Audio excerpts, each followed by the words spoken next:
આજે આપણે દાળ ચોખા પલાળ્યા વગર ઇન્સ્ટન્ટ બની જાય તેવા ઢોસાની રેસીપી જોઈશું, જે તમે ગમે ત્યારે ખાવા હોય ત્યારે તાત્કાલિક બનાવીને તૈયાર કરી શકો છો અને એકદમ ક્રિસ્પી અને ટેસ્ટી એવા બને છે. તો વિડીયોને એન્ડ સુધી જોતા રહેજો. તમારું સ્વાગત છે મારી ચેનલમાં અને આપ સૌને મારા જય શ્રી કૃષ્ણ. તો ચાલો શરૂ કરીએ આજની આ રેસીપી.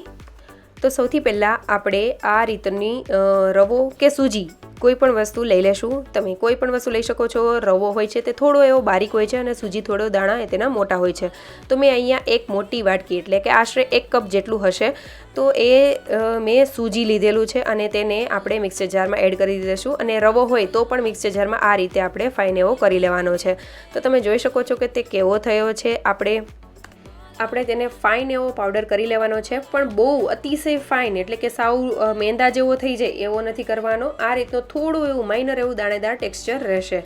તો તેવું થઈ જાય એટલે આપણે એક બાઉલમાં લઈ લઈશું અને મેં અહીંયા 2.5 ચમચી જેટલો ચણાનો લોટ જે ફાઇન પાવડર હોય એ લીધેલો છે. તો એ આપણે મિક્સર તે એડ કરી દઈશું. ત્યારબાદ 2.5 ચમચી જેટલો જ ઘઉંનો એટલે કે રોટલીનો લોટ આપણે એડ કરીશું. બંને વસ્તુ સરખી જ લીધેલી છે અને તેમાં આપણે સ્વાદ પ્રમાણે મીઠું એડ કરીશું. હવે બધી વસ્તુને મિક્સ કરી લેશું. ત્યારબાદ મેં અહીંયા જે વાટકીના માપથી સૂજી લીધેલું હતું એ વાટકી જ છાશની લીધેલી છે. તો તેને આપણે રૂમ ટેમ્પરેચરવાળી લેશું અને તેને આપણે એડ કરી દેશું. તો અહીંયા તમે દહીંનો પણ ઉપયોગ કરી શકો છો. 1 વાટકી દહીં પણ તમે એડ કરી શકો છો, પણ કમ્પલસરી છે કાં તો દહીં અથવા તો છાશનો ઉપયોગ કરવો જ. હવે આપણે છાશ છે જે મેં બધી એડ કરી દીધેલી છે અને મિક્સ કરી લીધેલું છે. ત્યારબાદ હવે આપણે એ જ વાટકીમાં પાણી લઈ લેશું. તો 1 વાટકી જેટલું મેં પાણી અત્યારે લીધેલું છે અને થોડું થોડું એડ કરતા જઈને આપણે સરસ એવું મિક્સ કરી લેશું. તો તમે જોઈ શકો છો કે આ રીતે કોઈ પણ જાતના લમ્સ વગરનું આપણે બેટર તૈયાર કરવાનું છે. હવે આપણે મિક્સચરને થોડી વાર માટે ફેટી લેશું અને આ રીતે થોડું થોડું પાણી એડ કરતા જઈને આપણે બેટરને તૈયાર કરી લેશું. તો અત્યારે લમ્સ ફ્રી બેટર થઈ ગયું છે અને આ રીતની કન્સિસ્ટન્સીવાળું બેટર તૈયાર થયું છે. હજી આ બેટર થોડી વાર રેસ્ટ કરશે એટલે ફૂલાશે. સૂજી જે છે એટલે થોડું થીક થઈ જવા કરશે. એટલે આ રીતની કન્સિસ્ટન્સીવાળું મેં બેટર રાખ્યું છે અને તમે જોઈ શકો છો કે 1 વાટકી પાણીમાંથી આટલું પાણી બચ્યું છે. તો આપણે તેને સાઈડમાં રાખી દઈશું ઢાંકીને અને આ બેટરને પણ ઢાંકીને આપણે 15 મિનિટનો રેસ્ટ આપી દઈશું. તો 15 મિનિટ થાય ત્યારબાદ હવે આપણે ઢાંકણને ખોલી લેશું અને આપણું બેટર જે છે તે ચેક કરી લેશું. તો આ બેટર જે છે તે આ રીતની કન્સિસ્ટન્સીવાળું થઈ ગયું છે, થોડુંક થીક થઈ ગયું છે. તમે જોયું ને કે અગાઉ આપણે કેવું બેટર રાખેલું હતું અને અત્યારે કેવું છે. અને જે વાટકીમાં પાણી બચાવીને રાખ્યું હતું, જે વધારાનું હતું તેમાંથી આપણે 2 ચમચી પાણી એડ કરીશું અને બેટરને મિક્સ કરી લેશું. ત્યારબાદ હજી મને થોડી કન્સિસ્ટન્સી થોડી ઘાટી લાગે છે તો 1 ચમચી જેટલું મેં ફરીથી એડ કરેલું છે પાણી. ત્યારબાદ 1/4 ચમચી જેટલો ભજીયાનો કે ખાવાનો સોડા એડ કરીશું. તેની ઉપર 1 ચમચી જેટલું પાણી એડ કરી દેશું. અહીંયા તમે ઈનોનો પણ ઉપયોગ કરી શકો છો, પણ ઈનો ઉપયોગ કરતા હોય તો તમારે બધા ઢોસા એકારે ઉતારવા હોય તો જ કરવો, નહીંતર નહીં કરવાનો. કારણ કે તેનું એક્ટિવેશન ટાઈમ થોડોક ફાસ્ટ હોય છે એટલે તેમાં બબલ પાછળના જે ઢોસા કરો તો તેમાં બબલ ઓછા થવા પણ કરે. એટલા માટે મેં નથી યુઝ કરેલો. અને અહીંયા આપણે ભજીયાનો સોડા એટલે કે બેકિંગ સોડા ઉપયોગ કરીશું તો એવું ક્યારેય પ્રોબ્લેમ નહીં થાય અને સરસ એવા આપણા ઢોસામાં જાડી પડશે. કારણ કે આપણે અહીંયા આથા વગરના ઢોસા બનાવીએ છીએ અને બેકિંગ સોડા જે ઉપયોગ કરીએ છીએ તો તેમાં કેવું થાય કે તમે બેટર 2 થી 3 કલાક પડ્યું રહેશે ને તો પણ તમે જ્યારે ઢોસા બનાવશો ને તો તેની ઉપર સરસ એવી જાળી પડશે. એટલા માટે જ આપણે અહીંયા આ રીતે બેકિંગ સોડા ઉપયોગ કરીએ છીએ અને તેનાથી રિઝલ્ટ બહુ સારું એવું આવશે. અને બધી વસ્તુને મિક્સ કરી લેશું. તો તમે જોઈ શકો છો કે આપણું જેવું ઢોસાનું બેટર હોય એ રીતની કન્સિસ્ટન્સીવાળું આ બેટરને તૈયાર કરવાનું છે. અને અહીંયા હું અત્યારે ચટણી એટલે કે શેઝવાન ચીઝવાળા ઢોસા પણ બનાવવાની છું. તો તેના માટે મેં કેપ્સિકમ, ટમેટાં, ડુંગળી અને કોથમરીને લીધેલા છે અને તેને બારીક કાપીને સાઈડમાં રાખી દેશું. હવે મેં અહીંયા લોખંડનો તવો લીધો છે ઢોસા બનાવવા માટે.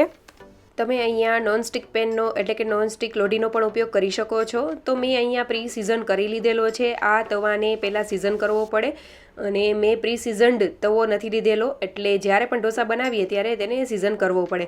તો મેં એને કરી લીધેલો છે અને તમારે જો વિડીયો જોવો હોય કે તેને સિઝન કઈ રીતે કરવો, તમારી પાસે આ રીતની લોઢી હોય તો તમે મારી ચેનલ પર જઈને ચેક કરી શકો છો.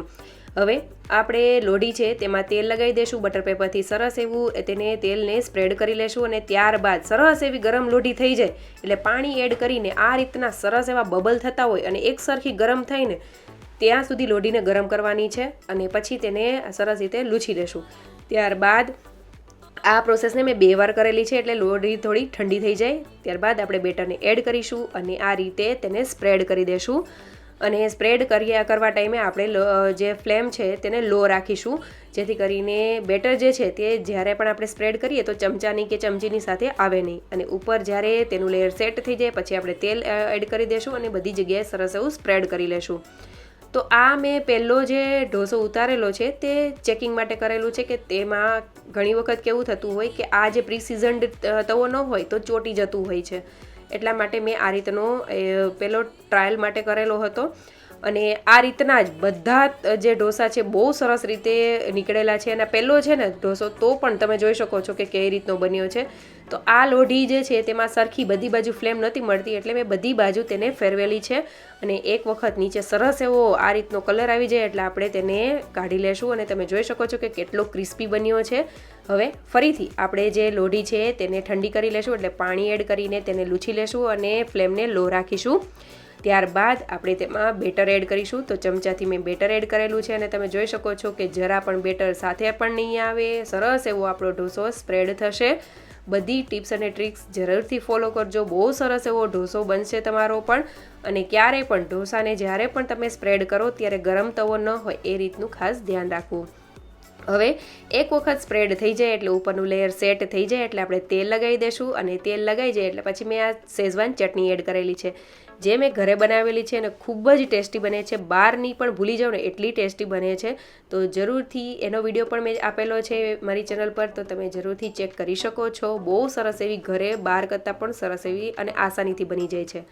હવે આપણે સ્પ્રેડ કરી લેશું શેઝવાન ચટણીને. અહીંયા તમે બટરનો પણ ઉપયોગ કરી શકો છો. ત્યારબાદ કેપ્સિકમ, ડુંગળી, ટમેટા અને કોથમરીના પાન અને મેં ચીઝ ઉપરથી સ્પ્રેડ કરેલું છે, જે ખાવામાં ખૂબ જ મસ્ત લાગે છે. અને ચીઝ જે છે તે સરસ એવું મેલ્ટ થઈ જાય એટલે આપણે ઢોસાને લઈ લેશું. અને જો બધી બાજુ સરસ એવો ગોલ્ડન બ્રાઉન કલરનો થઈ જાય એ રીતે આપણે લોઢીને ફેરવી લેશું.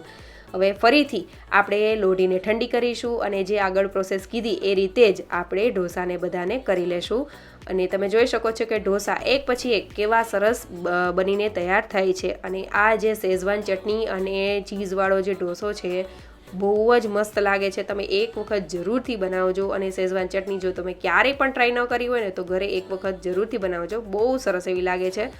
હવે આપણે જે ઢોસા છે તેને સર્વ કરી લેશું. તો મેં તેને નાળિયેરની ચટણી અને શેઝવાન ચટણી સાથે સર્વ કરેલું છે, કારણ કે મારી દીકરીને શેઝવાન ચટણી અને પેપર ઢોસો ખૂબ જ ભાવે છે. અને આ ચટણી તો એની ફેવરિટ છે, તો એને તીખું અને ચટપટું બહુ ભાવે છે. તો તમે પણ જરૂરથી એક વખત ટ્રાય કરજો. હવે આપણે ઢોસાને જોઈ લઈશું કે કેટલો ક્રિસ્પી બન્યો છે. તમે અવાજ પણ સાંભળી રહ્યા હશો કે કેટલો ક્રિસ્પી બન્યો છે. બહુ સરસ એવો ઢોસા બનીને તૈયાર થાય છે. પણ આ ઢોસાને એક વખત ઉતાર્યા પછી બહુ ઝાઝા ટાઈમ માટે તેને એમને ન રહેવા દેવા, નહીં તો તે ઢીલા પડી જવા કરે છે. અને જ્યારે પણ ઢોસા બનાવો તો આ રીતની લોખંડી લોઢી હોય તો તેને બધી બાજુથી ફ્લેમ મળે ને એ રીતે ફેરવતા જવું, જેથી કરીને એક સરખો કલર આવે. નહીંતર વચ્ચેથી થોડોક ડાર્ક કલર થઈ જશે. તમે જોઈ શકો છો કે શેઝવાન ચટણીવાળો જે ઢોસો છે તેમાં વચ્ચે થોડોક ડાર્ક કલર થઈ ગયો છે. તો આ રીતે તમે બધી બાજુ લોઢીને ફેરવશો ને એટલે બધી બાજુ સરસ એવો કલર થશે અને બધી સાઈડ તે સરસ એવો ક્રિસ્પી થશે. જે નોનસ્ટિક લોઢી હોય છે તે એમાં તો ફટાફટ એવું કંઈ પ્રોબ્લેમ રહેતો નથી કે ઉથલશે નહીં એવું. તો આ રીતના ક્યારેય પણ તમે ઢોસા ન બનાવ્યા હોય તો જરૂરથી ટ્રાય કરજો. બહુ સરસ એવા ઇન્સ્ટન્ટ એવા ક્યારેય પણ ખાવાની ઈચ્છા થાય ત્યારે ફટાફટ બેટર બનાવ્યું અને ઢોસા પછી ઢોસા તમે તૈયાર કરીને કરી શકશો. તો જરૂરથી ટ્રાય કરજો. અને જો આજની રેસીપી સારી લાગી હોય તો લાઇક, શેર અને સબસ્ક્રાઈબ કરજો. અને કમેન્ટ કરવાનું ભૂલતા નહીં કે તમને આજની આ રેસીપી કેવી લાગી. Thank you for watching.